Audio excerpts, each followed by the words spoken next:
Merdeka! Merdeka!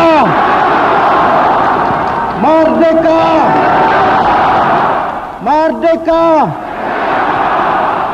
Merdeka! Merdeka! Merdeka!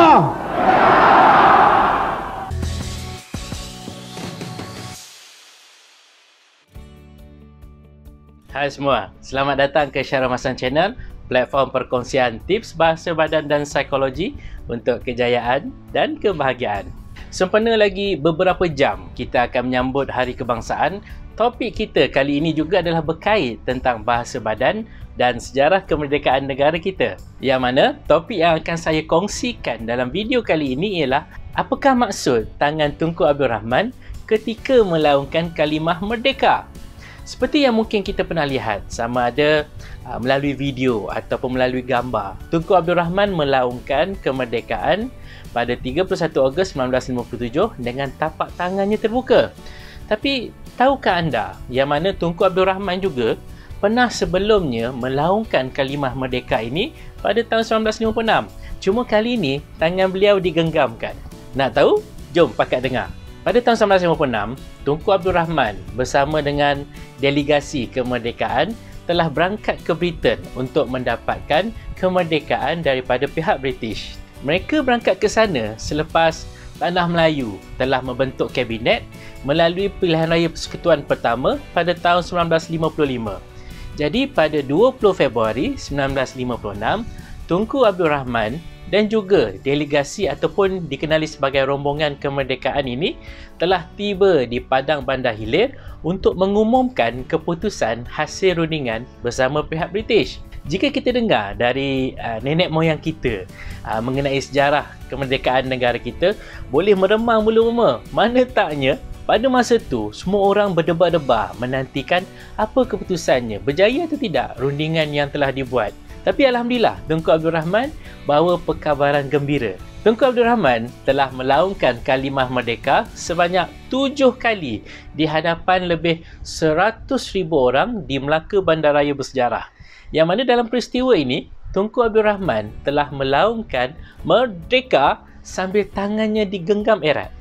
Tapi sebelum kita bincang dengan lebih mendalam, saya nak ucapkan terima kasih kepada yang telah subscribe dan komen di video saya yang lepas. Agak terharu juga, ialah sebab sokongan dan kesudian anda menonton membolehkan saya lepas syarat 1000 subscribers dan 4000 jam tontonan hanya dalam 1 minggu.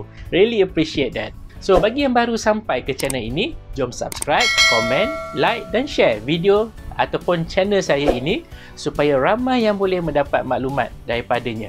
Jom kita sambung balik. Apa yang saya nak ulas di sini adalah dari pandangan dan pemahaman saya mengenai bahasa badan peristiwa merdeka yang saya akan ulas secara general. Jadi jika ada maklumat yang mungkin tidak tepat dari aspek sejarah, saya harap para sejarawan boleh ulas dengan menaip di ruangan komen di bawah video ini. Semasa di Padang Bandar Hilir ataupun sekarang dikenali sebagai Dataran Pahlawan, Tunku Abdul Rahman telah melaungkan kemerdekaan sambil tangan beliau digenggamkan dan dijulang ke atas. Di dalam bahasa badan, genggaman tangan sambil dijulang ke atas membawa maksud tanda kemenangan. Kita mungkin selalu lihat bahasa badan ini terutamanya dalam acara ataupun upacara yang berbentuk seperti pertandingan. Untuk kita lihat dari konteks pengistirahan merdeka di Melaka ini, kita boleh simpulkan yang mana kalimah merdeka dengan tangan Tunku Abdul Rahman digenggam sambil dijulang, ia memberikan sebagai tanda isyarat kemenangan di mana di dalam rundingan yang berlangsung dengan Tanah Melayu kini telah menjadi sebuah negara yang merdeka dan berdaulat serta bebas daripada dibelenggu penjajah. Jadi ini adalah satu peristiwa yang sangat penting. Ialah mana taknya selepas 446 tahun Tanah Melayu dijajah, kini akhirnya rakyat Tanah Melayu sendiri boleh mentadbir negara dan bebas daripada aturan ataupun percaturan daripada penjajah asing. Okey, sekarang jom kita lihat pula mengenai pengisytiharan Persekutuan Tanah Melayu pada tahun 1957. Seperti kita sedia maklum, kemerdekaan Persekutuan Tanah Melayu telah diisytiharkan pada 31 Ogos 1957.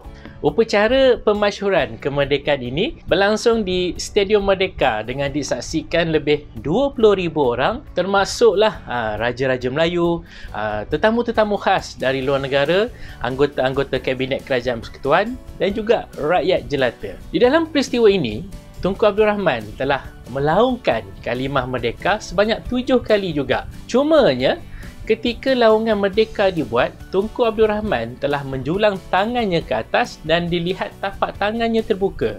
Apa maksudnya? Baik, cerita bab tangan dalam bahasa badan ni banyak seninya dan perlu dilihat maksud dari segenap sudut. Tapi untuk video ini, saya akan ulas melalui 2 konteks yang berbeza. Pertama, ia adalah sebagai simbolik kebebasan dan Persekutuan Tanah Melayu kini telah bebas sepenuhnya daripada penjajahan. Tapak tangan terbuka adalah simbolik kepada kerendahan hati, bertolak ansur atau kerjasama. Jadi dalam konteks peristiwa ini, boleh kita katakan sebagai Tunku Abdul Rahman cuba menyatakan kini negara kita bebas ataupun bersih ataupun tidak ada sesuatu perkara yang cuba disembunyikan. Konteks kedua pula dari sudut bahasa badan ialah emblem. Emblem adalah isyarat yang bersifat universal dan boleh difahami oleh semua orang dari setiap pelosok dunia. Biasanya, apabila tapak tangan dibuka dan diarahkan ke hadapan, ia membawa maksud berhenti atau berhati-hati. Macam kita selalu tengok polis trafik selalu buat tu kan? Jadi dalam konteks peristiwa ini, kita boleh cuba fahami bahawa Tunku Abdul Rahman cuba memberi isyarat kepada rakyat bahawa berhati-hatilah kerana jika kita tidak berwaspada, insiden penjajahan ini boleh berlaku lagi. Bukan itu saja, telah banyak perkara kita korbankan untuk mencapai kemerdekaan ini. Jadi hentikanlah melakukan perkara yang boleh menyukarkan keadaan kita balik. Seperti isu perkauman, pertikaian, pengkhianatan dan sebagainya. Kesimpulannya, bila kita lihat peristiwa kemerdekaan ini, kita perlu memahami dan mendalami maksud kemerdekaan. Datuk nenek moyang kita telah berjuang dan berkorban semata-mata ingin memastikan negara tercinta ini bebas daripada penjajahan. Sebenarnya, tugas kita ni adalah lebih berat lagi sebab kita perlu berusaha untuk kekalkan negara tercinta ini daripada dijajah sekali lagi. Bukan mudah nak pertahankan negara kalau sesama kita sendiri saling berselisih pendapat dan juga tidak harmoni. Oleh itu, jom kita hayati erti kemerdekaan dan sama-samalah kita mempertahankan negara tercinta ini. Berminat untuk saya kongsikan lagi tips yang lain pada masa akan datang? Tuliskan komen di bawah video ini. InsyaAllah saya akan baca dan ulas pada video yang berikutnya. Klik pada butang subscribe dan jumpa lagi pada siri akan datang.